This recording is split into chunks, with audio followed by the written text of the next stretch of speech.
On November 14th, 2002, my 4-year-old son and I were going to a friend's house. So I had my son in the front seat with me, and we were headed up an abandoned road in Nova Scotia.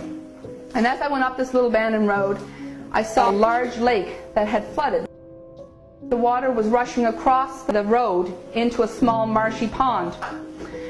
So I slowed down to 20 because I didn't want a hydroplane, and as I entered the little river running across the road, my tires lifted up and pulled towards the guardrail, and I kind of roller coastered into the center of this lake. My car, without any motivation, flipped over the guardrail out into the lake 10 feet and landed on the roof. The water started to rush into the car, and the car started to sink very, very quickly to the bottom.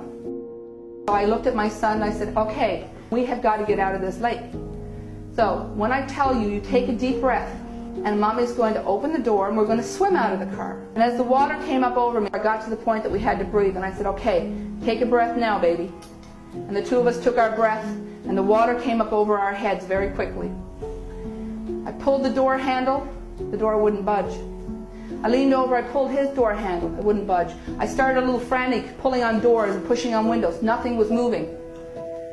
I needed both of my hands. So I took my son's body and I lifted him out of his chair, and I pushed him into the back seat over my head, hoping if there was anywhere in the car that there was air, it might be in the back.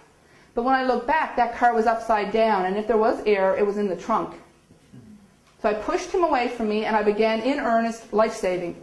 I'm pushing on doors, and I'm pushing buttons, and I'm pulling on things, and I put my feet against windows. Nothing's budging, and I had to breathe. So as I took in my breath, the water rushed into my lungs like liquid fire. And I lost my cool. My ability to life-save went out the window because I didn't mind dying. But my baby was drinking in fire water too. And I went into pure panic because I knew I was going to die. I could not get out of this car.